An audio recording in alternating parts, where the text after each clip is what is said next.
Assalamualaikum warahmatullahi wabarakatuh.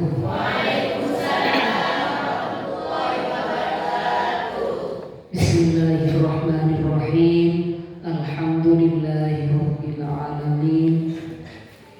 Allahumma shalli ala sayyidina Muhammad wa ala alihi wa ashabihi ajma'in, amma ba'd. Hadratil kiram yang kami muliakan, pengasuh Pondok Pesantren Nurul Dolam beserta segenap keluarga yang kami hormati, para ustadz, ustadzah, para pengurus pondok yang kami hormati, ibu nyai serta ibu-ibu semuanya yang kami hormati. Marilah kita buka pertemuan sore hari ini dengan bacaan Ummul Quran. Semoga apa yang kita bahas pada sore hari ini mendatangkan manfaat dan barokah. Amin. Ala hadhihi niyyah, ala kulli niyatin shalihah wa ala ma nawa salafus shalih. Al-Fatihah. A'udzu billahi minasy syaithanir rajim. Bismillahirrahmanirrahim. Alhamdulillahi rabbil alamin. Ar-Rahmanir Rahim. Maliki yaumiddin.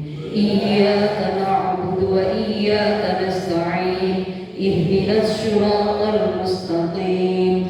Siratal ladzina an'amta 'alaihim ghairil maghdubi 'alaihim waladdallin.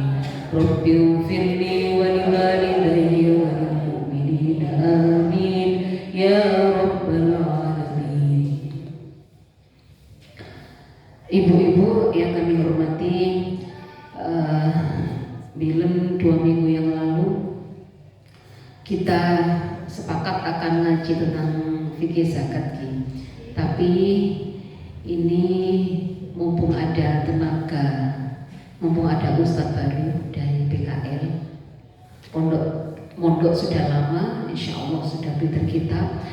Bab zakatnya kita tunda minggu depan, Jumat yang akan datang.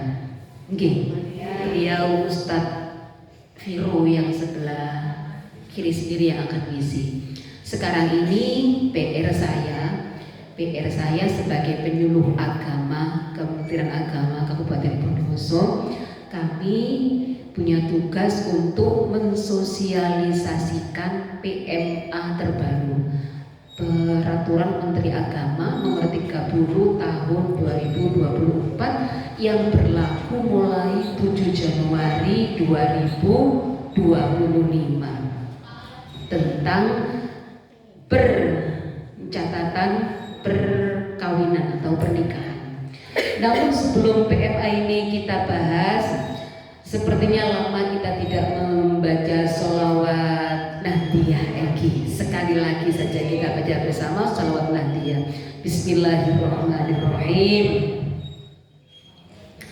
Allahumma sholli ala sayyidina Muhammad sholatan turaghibu wa tunashiqu wa tuhammisu bil jihad wa i'la'i dinil Islam wa tuhammisu bil jihad wa i'la'i dinil Islam wa izhari sya'airi 'ala tariqati jam'iyyati naqatil ulama wa izhari sya'airi 'ala tariqati jam'iyyati naqatil ulama wa 'ala alihi wa sahbihi wa sallim wa 'ala alihi wa sahbihi wa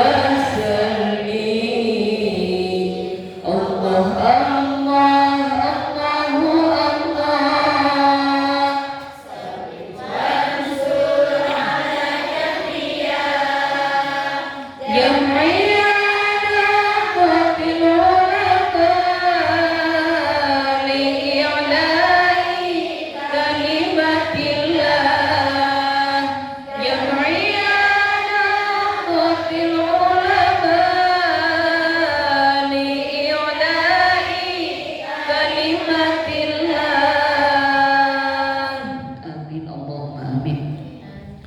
Ibu-ibu yang kami hormati, kenapa hal ini perlu kami sampaikan?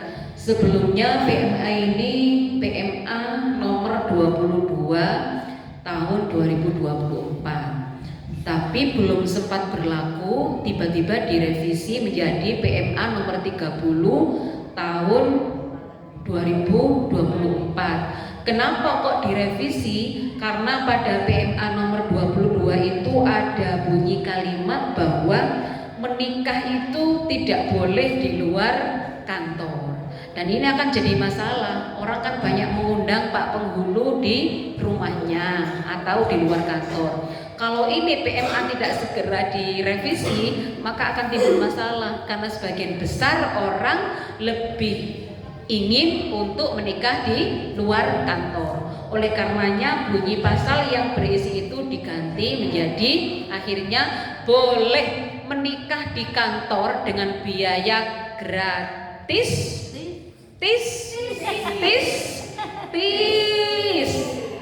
Tanpa biaya asalkan nikah di kantor pada jam kerja dan pada hari kerja. Hari kerja KUA itu 5 hari, mulai Senin sampai Jumat. Jam kerja KUA itu dimulai jam 7:30 sampai jam 4, hari Senin sampai hari Kamis. 7:30 sampai 4:30 di hari Jumat. Jadi kalau panjenengan minta akad nikah di kantor biar gratis, minta jam 7 pagi, maka tidak akan dilayani. Harus di jam kerja 7:30 sampai jam 4. Kalau hari Jumat 7:30 sampai jam 5. Loh, kami kan orang kismin, tidak punya biaya kalau manggil yang 600.000 setor ke negara. Bagaimana kalau kami nikah di KUA jam 7 pagi? Polanya dari dukun beri jam 7 pagi. Nek ado remah misalnya, boleh apa tidak? Tidak boleh nikah di KUA di luar jam kerja KUA. Tapi bagaimana? Saya harus butuh jam 7 pagi. Kalau di rumah bagaimana? Bisa. Jenengan menyertakan surat keterangan tidak mampu. Asalkan benar-benar tidak mampu, boleh memanggil Pak Penghulu ke rumahnya untuk menikah di rumah walaupun tidak bayar 600.000. Asalkan betul-betul tidak mampu. Ciri-ciri orang tidak mampu yang disepakati di undang-undang itu, rumahnya tidak berkeramik, pakai tanah. Ya, gambaran orang nggak mampu lah, Bu. Jangan sampai rumahnya sudah berkeramik bagus, karena pingin gratis nikah di rumah, pinjam rumah tetangganya. Mun kok angkot tadi ongku degi. Nah, masih boleh panjenengan nikah di rumah tidak bayar, tapi asal ada surat keterangan tidak mampu. Jadi boleh nikah di kantor yang tidak berbiaya alias gratis, asalkan di jam kerja dengan di luar jam kerja. Kalau di rumah manggil boleh di luar jam kerja, hari Sabtu, hari Minggu, tanggal merah, hari raya loh, boleh panjenengan manggil, asalkan dengan syarat setor ke negara lewat BRI sejumlah 600.000. Itu asalnya. Kenapa kok direvisi menjadi PMA nomor 30? Terutama ini kembali ada yang baru sebagai persyaratan mendaftar. Panjenengan kenapa sih kok kami sampaikan kepada ibu-ibu? Kan panjenengan punya anak, punya cucu, punya ponakan yang mau menikah. Biasanya pasrah bongkoan ke Pak Mudin kan Gi. Canampian pun Pak Mudin, kula tak oning pokon temu beres. Nah, nggak nek kadang panjenengan tidak tahu bagaimana sebenarnya Gi. Persyaratan nikah yang berkaitan dengan data ini yang saya sampaikan yang berhubungan dengan panjenengan, perkara yang lain itu sudah sama dengan sebelum-sebelumnya. Apa yang tidak sama sekarang ini?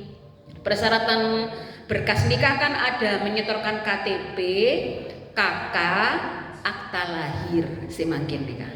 Kalau dulu akta lahir tidak harus, Bu. Asal ada KTP dan KK itu sudah cukup. Untuk mulai Undang-Undang PMA nomor 30 tahun 2025 ini harus melampirkan akta lahir. Antara KTP, KK, dan akta lahir ini datanya harus sama. Tidak boleh beda, harus sama. Di KTP namanya Nur Hayati, di KK disebut Nur Hayati anaknya Pak Abdul Qodir dengan Sumarlia. Di akta lahir juga harus disebut anaknya Pak Abdul Qodir dengan Sumarlia. Tidak boleh dengan nama lain. Atau misalnya di KK sudah betul anaknya Abdul Qodir dan Sumarlia, ternyata di akta lahir disebut anaknya Sumarlia saja, anak ibu. Maka ini tidak boleh. Harus anak ayah dan ibu. Ini yang menjadi permasalahan besar di Kecamatan Wuringin. Karena Kecamatan Wuringin ini ada sebagian di desa-desa, di kampung-kampung masih banyak orang tua yang belum punya surat nikah. Artinya dulu beliau-beliau ini menikah siri, jadi tidak punya surat nikah. Selama nikahnya pernah mendaftar ke KUA, Pak, walaupun sekarang tidak memegang surat nikah, pasti ada berkasnya di KUA lewat register nikah. Silahkan dicari, kalau ketemu membuat duplikat nikah, itu yang akan dilampirkan sebagai persyaratan untuk membuat akta lahir anaknya, biar berbunyi anak ayah dan anak ibu. Lah kalau misalnya dulu orang tuanya nikah siri, tidak punya surat nikah, memaksakan diri mendaftarkan akta lahir ke Dispenduk, maka akan munculnya anak ibu, bukan anak ayah ibu. Dan ini tidak akan diterima oleh KUA. Harus lengkap antara dokumen KTP, KK dengan akta lahir. Kalau jamaah di sini saya yakin sudah punya surat nikah semuanya orang tuanya. Anaknya pun sebagian besar sudah punya akta lahir. Mohon pada jamaah Majelis Taklim Khairun Nisa untuk menyampaikan kepada ibu-ibu yang butuh informasi, biar tidak salah paham di belakang hari. Dan sekarang tolong dipersiapkan jauh-jauh hari. Orang kadang kalau mau aperlo kan sudah ketemu ya, kurang 5 bulan loh sudah ketemu. Saya sekarang sudah dengar tetangga saya mau aperlo bulan Raja, dari Mangkin ke bulan Raja selama bulan pun. Recep, Rebe, Pasa, Sawal, Tekepek, Raja. Kurang 6 bulan mereka pun temu. Pun ketemu tanggal deki, tanggal selikur bulan Raja, aperlo, nang ke Tebuen, nang ke Orkes. Temu pun neka anak bapak temu pun pun pecalang, sudah persekot ke pihak Tebuen, akan nangke atau ke Orkes. Sudah daftar duluan, mau tak daftar kan tak tahu tak milu. Kan seneka gitu, temu kadek gitu. Taropa pun nyewa, penghiasan pun nyewa, sampai ke toko lo pun ngocak kadek, engkau ngejem kadek ya, lo beraperlo engkau nyerang, pun temu nih kak, kurang 6 bulan, undangan pun nyetak kurang 6 bulan. Kalau hal-hal lain sudah ketemu, sudah dipersiapkan dengan baik, kenapa hal-hal yang seperti ini tidak diperhatikan? Kadang orang kurang seminggu baru daftar bu. Kurang seminggu daftar, tiba-tiba berkasnya kurang, ditolak, maka tidak bisa dilakukan akad nikah. Saya rahasia astabe. Ring tua, lakare nyebar undangan, polean lakare tarik kabih. Makanan burung dormah kan seneka. Jadi jangan sampai itu terjadi. Tore Pak, siapkan datanya. Kita kan dulu tidak pernah ke KUA.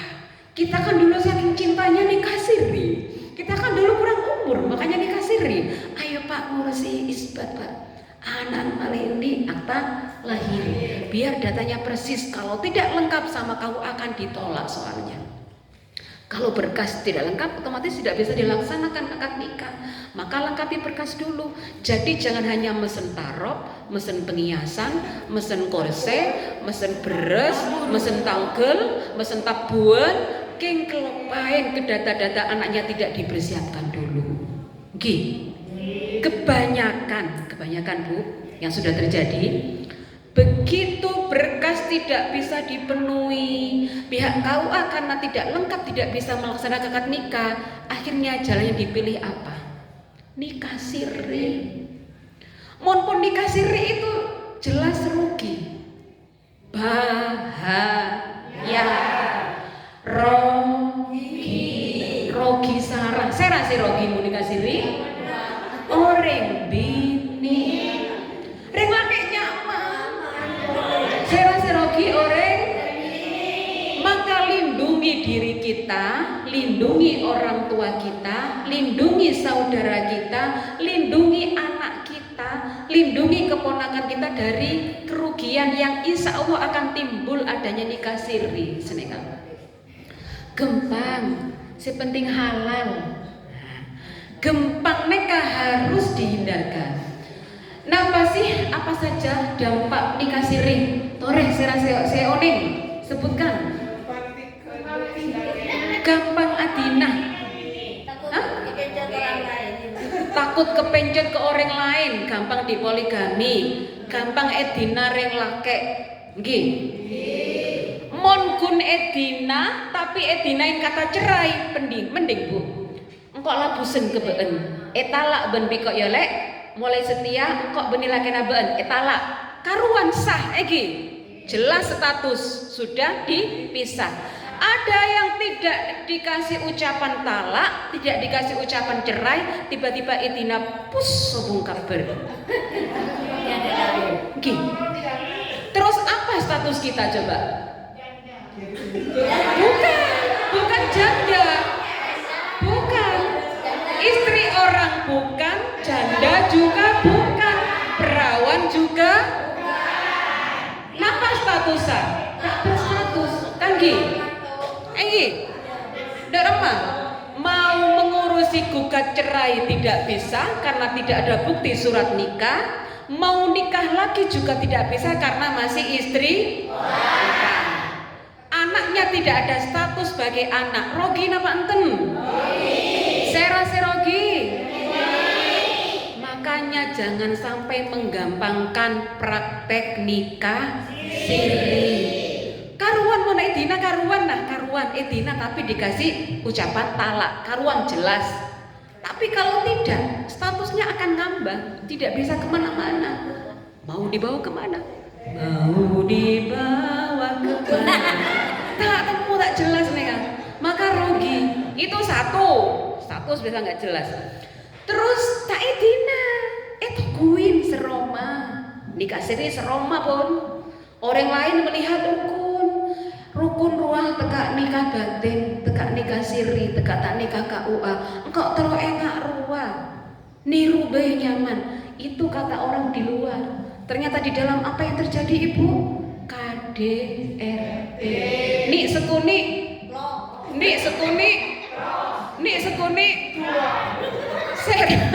Saya rasa betah. Tak kira kuat reng bini iki. Kenapa kok diam saja reng bini? Tak bisa berbuat apa-apa. Minta cerai suaminya nggak mau menceraikan. Mau menggugat cerai sekali lagi tidak punya surat. Tiap hari hanya bahan pukul-pukulan. Siapa yang kuat? Tak kira kuat. Karena apa? Status tidak jelas.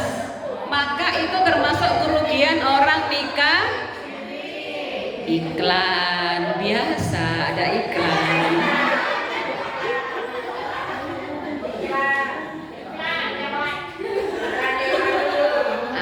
Aman Ki.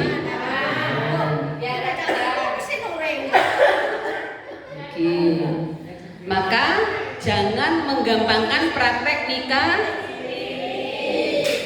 Nikah siri nikah sah, tapi tidak punya jaminan keamanan bagi kita, bagi anak kita, bagi anak yang dilahirkan nggak punya jaminan keamanan, bagi istri juga begitu. Kalau nikah siri tidak punya surat nikah, anak tidak punya akta lahir, maka dia akan sulit mendapatkan hak waris. Siapa saja yang berhak mendapatkan warisan? Anak kandung, istri. Terus? Saya boleh. Ada 5 orang yang mutlak dia harus mendapatkan harta waris. 5 nikah mutlak. Bapak, ibu, suami, istri, anak kandung. Ini mutlak, apapun alasannya dia berhak mendapatkan warisan. Suami berhak mendapatkan warisan ketika istrinya, sebaliknya istri berhak mendapat warisan ketika suaminya. Buktinya apa biar dapat warisan? Surat nikah. Kalau hanya kakak tidak kuat. Surat nikah buktinya bahwa benar-benar sudah menikah hingga layak disebut istri, layak disebut suami. Anak berhak mendapatkan warisan, apa buktinya, Bu? Akta lahir. Kalau kakak ini loh, kakaknya jelas anaknya Pak Sarmin dan anaknya Bu Tona, kok bisa nggak boleh dapat? Itu kakak tidak kuat. Yang kuat apa? Akta lahir. Maka berkas ini harus punya. Maka adanya PMA nomor 30 tahun 2024 bukan untuk mempersulit warga, justru malah memberikan pengamanan kepada keluarga, kepada warga. Bagaimana kalau akta lahir berbunyi anak ibu? Boleh dilampirkan anak ibu, asalkan di kakak juga anak ibu, di ijazah juga anak ibu. Siapa yang semua data menunjukkan anak ibu, berarti dia anak di luar nikah yang memang tidak punya ayah, tidak punya ayah yang tercatat secara hukum negara, tidak ada catatan. Maka dia boleh melampirkan anak ibu di kakak, di akta lahir dan di ijazah.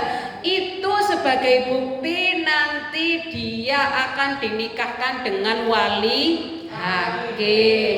Kalau selama ada ayahnya di kakak, di akta lahir, maka dia harus memakai wali nasab. Lah kalau di akta lahir berbunyi anak ibu, walinya di kakak tidak bisa. Maka harus lengkap. Maka sekarang toreh tanya agi teretana bule kan para mekabin di akta nikah pun di kebayaki akta lahir anak. Karena itu akan dijadikan persyaratan untuk mendaftarkan pernikahan. Maka kembali lagi antara kakak, KTP, akta lahir, datanya harus sama. Datanya juga berisi tentang data orang tua lengkap ayah dan ibu. Sekarang permasalahannya begini, ada yang nanya, bagaimana kalau ayah ibunya sudah bercerai dan kan tidak punya surat nikah, dulu nikah siri, masih boleh panjenengan isbat nikah ke pengadilan, langsung isbat cerai. Nanti akan dapat surat cerai berbunyi ayah ibu pada dulu menikah pada tanggal berapa, ada saksi waktu nikah dulu disebutkan di akta cerai, terus ada putusan cerai, itu yang dijadikan dasar untuk menerbitkan akta lahir. Dalam artian apapun permasalahan panjenengan pasti ada jalan keluarnya. Jadi semua data-data kependudukan ini semua harus punya. Coba sekarang dilihat yang tidak punya akta nikah, surat nikah, silahkan segera isbat.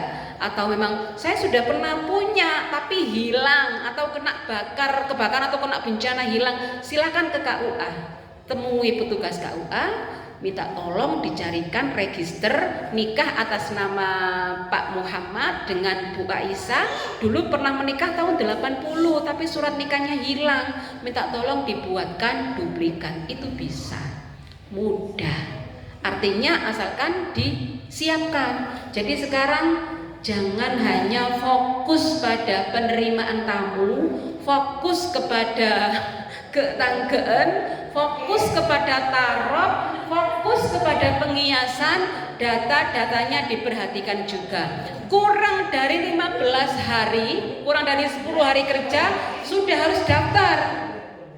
Daftar masuk ke KUA sudah harus lengkap berkasnya, tidak boleh kurang sedikit pun.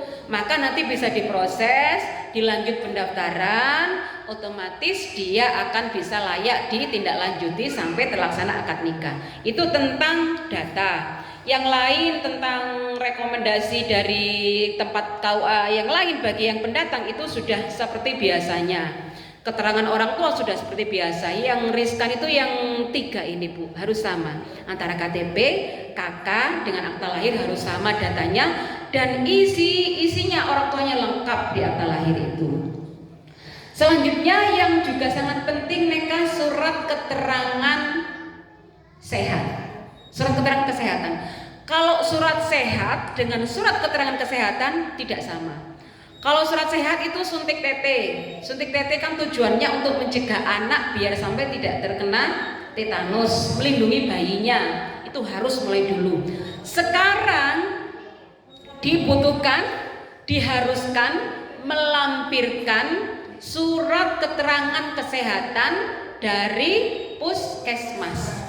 Jadi yang mau menikah, calon suami, calon istri harus ke puskesmas setempat untuk meminta surat keterangan kesehatan. Apa saja yang ada di dalam surat keterangan kesehatan itu? Kalau TT kan cuma suntik tetanus, TT sebagai upaya pencegahan. Tapi kalau surat keterangan kesehatan itu meliputi isinya bahwa si calon pengantin ini terhindar dari PMS. Kenapa PMS? Penyakit menular seksual. Itu ada nanti jenengan datang, bukan jenengan, anaknya jenengan yang mau menikah. Itu kalau mau menikah datang ke puskesmas akan ada proses screening, akan dilihat, akan ada proses lab. Di situ akan diketahui dia menderita PMS apa tidak. Penyakit menular seksual. Dia menderita HIV/AIDS apa tidak. Itu akan diperiksa.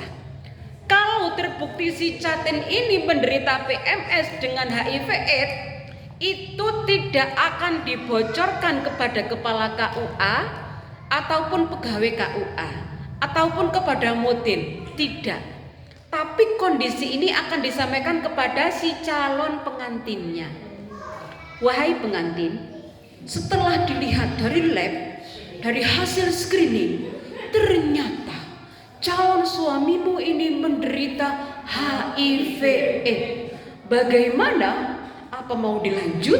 Apa stop? Apa lo and gue Mau pilih yang mana? Silahkan dipikir ulang.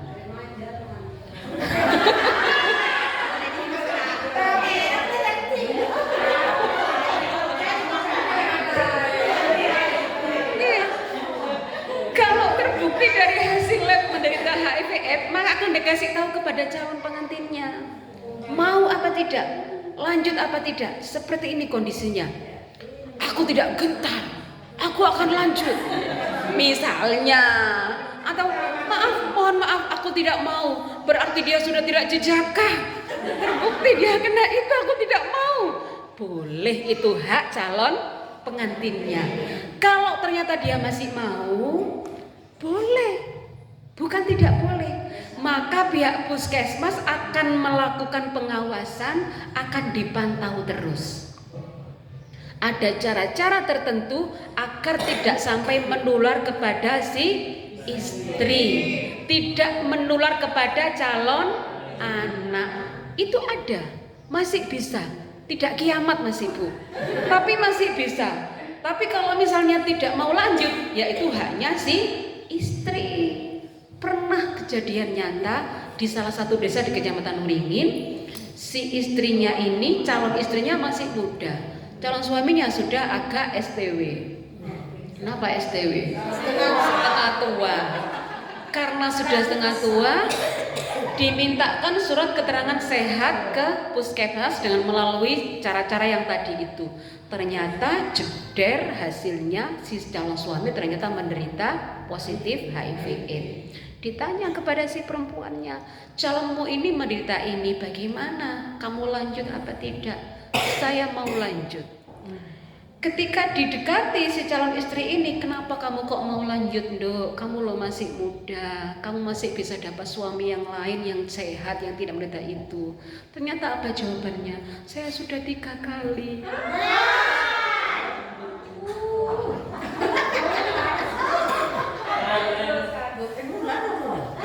Insya Allah sudah nular, kan tanpa pengaman. Makanya napa Bu, hal ini kita harus sampaikan ke anak-anak kita, didik anak kita, jangan gampang-gampang. Jangan gampang-gampang memberikan sesuatu yang belum waktunya. Seneka Kak Wagi. Mungkin si perempuan berpikir, toh bagaimanapun saya sudah, kan begitu. Akhirnya lanjut. Seneka. Maka ngas teteh seneka. Kita didik anak kita biar tidak seperti itu gitu ya. Terus adat yang salah lagi Bu, kalau sudah tunangan nginep-nginep ibu ki, engki, beda ki, anak apa mak itu soro mule, anak apa mata eoje, anak apa, tako etin lagi. Empun Bu, kita orang tua harus tegas. Nah, kamu ini belum nikah, maka jangan nginep dulu ya, pulang dulu. Nanti kalau sudah nikah, kamu di sini nggak pulang-pulang nggak apa-apa nak. Jelaskan aja loh, kan ki. Ada apa? Takut berburu, gampang nyari si lain. Berarti kan tidak baik. Jarang dinasihati baik nggak mau, berarti kan tidak baik. Tulat ketemu tidak baiknya ketika belum nikah.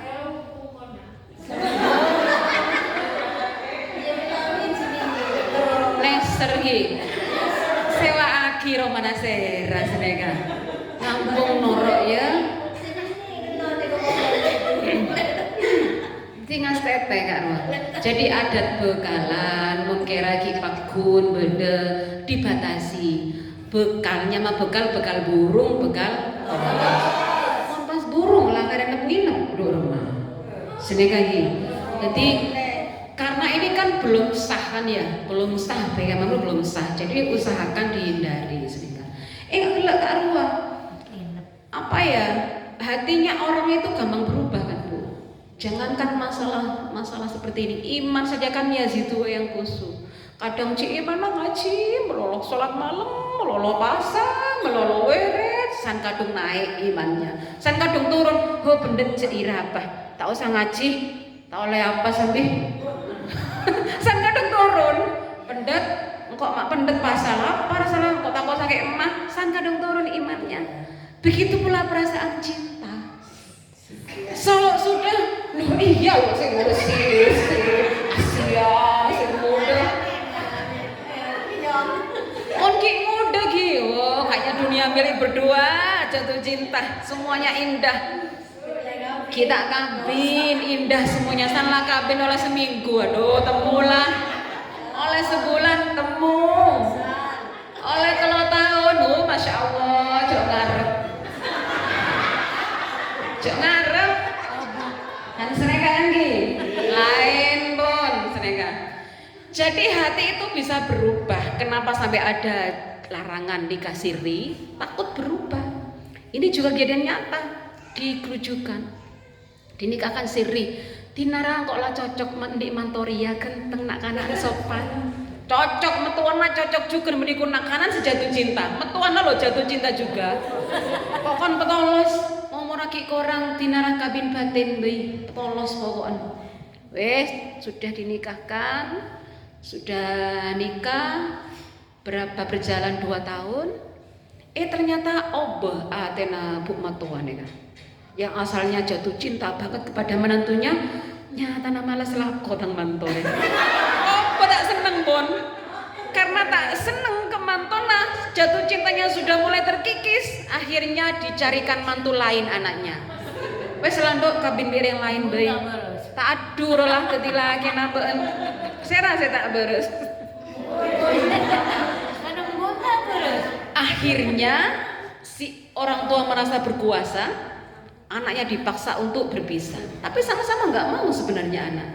terpaksa dicarikan jodoh, dinikahkan, datanglah Pak Kepala KUA mengangkat di hari H pernikahan. Nyampe di situ, sebelum berangkat si suami yang nikah siri ini datang. Pak Kepala KUA mau menikahkan namanya Rina ya? Iya.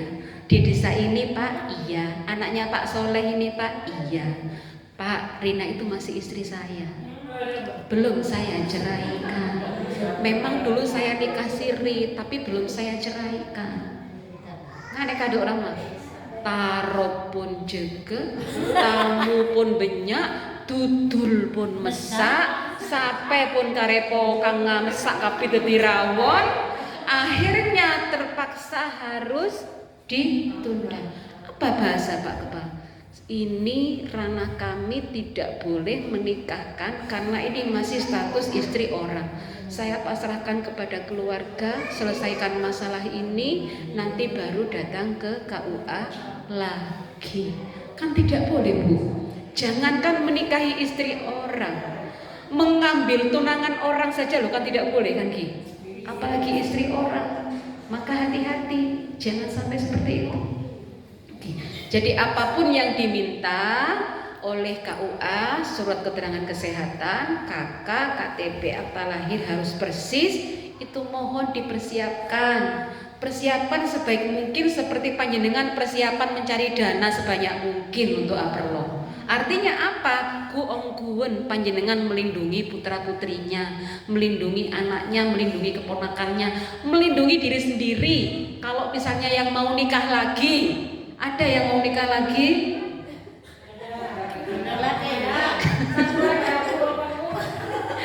Silakan kita. Pokoknya ada nikah siri atau apa, yang rugi itu siapa? Ya kita perempuan begitu loh. Nanti kenapa akta lahir harus anak suami istri, harus anak ayah ibu? Karena berkaitan dengan kalau ada sengketa waris, maka yang bisa membuktikan kekuatan hukum si anak sebagai anak si ayah ibu itu adalah akta lahir. Sekali lagi kalau ada bahasa, duh setia ruwet jet, tak enggak lambek jok kedingagi. Ini bukan ruwet, semuanya mudah kalau kita lakukan, semuanya demi untuk melindungi warga negara Indonesia, maka diterbitkanlah PMA nomor 30 tahun 2024. Termasuk surat keterangan kesehatan. Surat keterangan kesehatan mereka kalau dulu gratis, kalau sekarang berbayar Bu, sekitaran 20.000. 20.000 ini bukan dikasihkan kepada pegawai puskesmas, tidak. Itu sesuai dengan Perda, peraturan daerah berkaitan dengan pajak daerah. Jadi berbayar 20.000. Seperti harga dan seperti kalau nikah luar kantor kan bayar 600.000. Itu kan uangnya bukan untuk Pak Kepala KUA, bukan untuk saya yang didakwa, bukan, tapi setor ke negara langsung lewat Bank BRI. KUA hanya menerima slip setoran, tidak menerima uang. Lah neka, semuanya harus serba transparan. Jadi lagi KTP, KK, akta lahir dipersiapkan, datanya sudah benar apa tidak. Di KK ABD Kholek, di akta lahir Abdul Kholek. Neka tidak sama, maka harus perbaikan. Di KTP Nurhayati, di KK Nurhayati, anak benyak Nurhayati, anak benyak polana, penikung setong a. Nah misalnya maka nggak sama kan, itu harus diperbaiki dulu, perbaikannya ke pengadilan agama. Kalau dengan surat nikah ya nggak sama, tapi kalau di KK dengan akta lahir perbaikannya ke pengadilan negeri. Maka sekarang silakan, selain karena sudah nemu mantu yang cocok, sudah menentukan tanggal, silahkan data-datanya dikoreksi mumpung waktunya masih jauh. Paling sekunik sekarang kenapa boleh menikah, jenengan tahu? Umur berapa? 19. Minimal umur 19, tanggal tahun, bulan, tanggal harus pas 19. Misalnya dulu lahir tanggal 25 Januari, maka di tanggal 25 Januari di tahun 2025 sudah pas umur 19. Kurang seminggu saja masih belum boleh. Harus pas tanggalnya umur 19. Kalau kurang dari 21 tahun dia perlu izin dari kedua orang tua. Kalau sudah umur 21 tahun maka tidak perlu ada berkas izin orang tua. Tapi kalau umurnya kurang 19 tahun maksa mau menikah, dia boleh tapi harus ada izin dari pengadilan agama. Semua ada jalan keluar, Bu. Kesulitan apapun kurang umur ada jalannya. Sampai walinya tidak mau mengakad, bapak citaan deen kemantona arapa pola nata lakong anak pun jatuh cinta sekonyong koder. Kalau tidak dinikahkan takut ada apa-apa. Bagaimana ini? Kalau misalnya maksa mau menikah, boleh ke pengadilan agama mengajukan wali abol. Walinya keberatan untuk menikahkan, maka boleh ke pengadilan mengajukan sidang untuk mendapatkan bolehnya melaksanakan nikah walaupun tanpa diwalii oleh ayah kandungnya. Walinya siapa nanti? Maka walinya adalah wali hakim. Hati-hati juga nikah siri. Nikah siri kan biasanya ke guru ngaji sini lagi. Mun beda walinya, ada wali yang berhak, wali memasrahkan kepada guru ngaji untuk mengangkatkan, masih bisa. Walaupun secara negara tidak dianjurkan masih sah.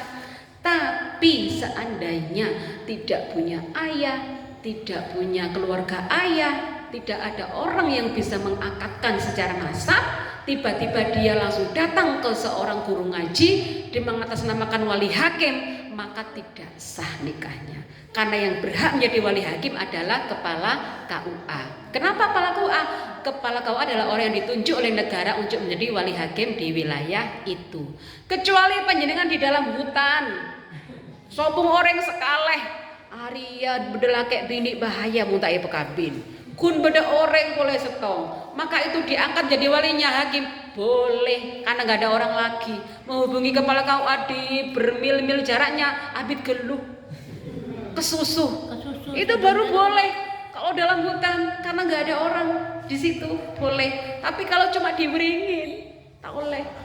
Ki beda KUA bolana, kan ki. Jadi ngastete jangan menggampangkan nikah siri. Berkasnya tadi Bu ya. Tuh, apalagi ini.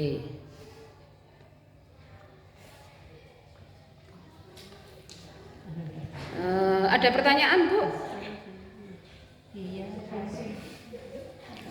Yang lebih mendesak lagi ini.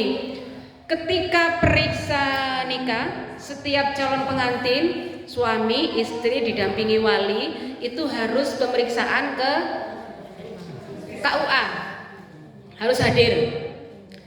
Ketika pemeriksaan, tadi ketika ke puskesmas itu Bu ya, ini masih ada, saya lupa.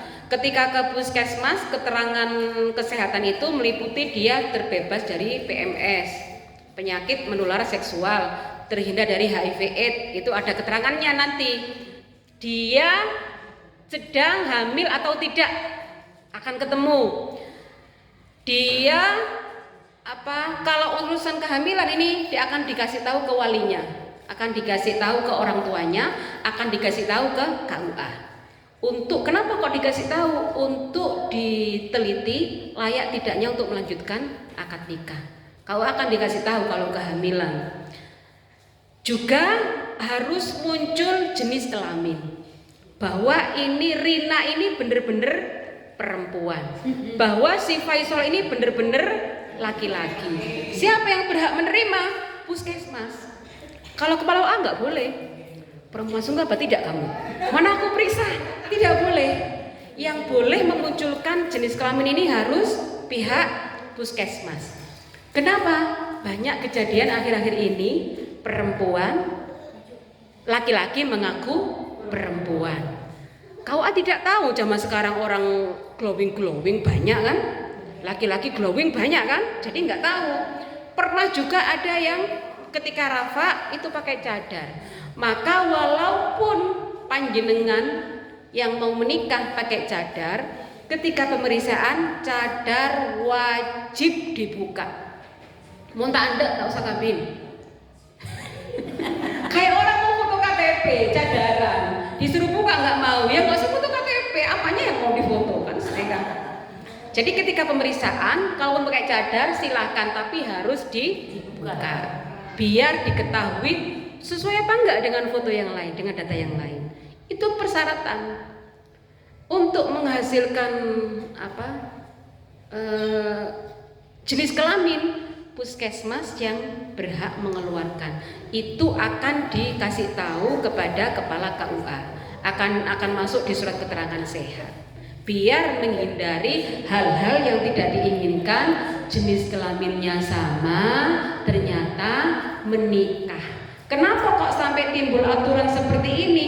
Karena sudah banyak kejadian yang ada di sekitar kita, itu jadi bahan baru untuk mewujudkan undang-undang. Artinya PMA ini sekali lagi bukan tujuan untuk memberatkan kula sareng panjenengan, bukan memberatkan warga Indonesia, tapi demi memberikan pengamanan, memberikan jaminan keamanan, memberikan jaminan haknya akan terdapati oleh warga. Si anak berhak mendapatkan warisan dari orang tuanya dengan bukti akta lahir. Istri atau suami berhak mendapatkan warisan dari bukti surat nikah yang dimilikinya. Oke? Itu saya kira sementara penjelasan PMA Peraturan Menteri Agama nomor 30 tahun 2024 yang berlaku mulai tanggal 7 Januari 2025. Barangkali ada yang perlu ditanyakan, monggo. Biasakan terlibat Bu ya, biasakan terlibat urusan administrasi, jangan hanya pasrah bongkoan ke Pak Mudin atau ke pihak desa. Jadi penyenengan juga harus tahu. Maka syarat ini harus dipenuhi, monggo dipersiapkan sebaik mungkin. Dilihat dulu data-datanya. Oke? Demikian yang dapat kami sampaikan. Mohon maaf kalau ada salah kata. Terima kasih atas perhatiannya. Ihdinas siratal mustaqim. Wallahul muwaffiq ila aqwamit thoriq. Wassalamualaikum warahmatullahi wabarakatuh.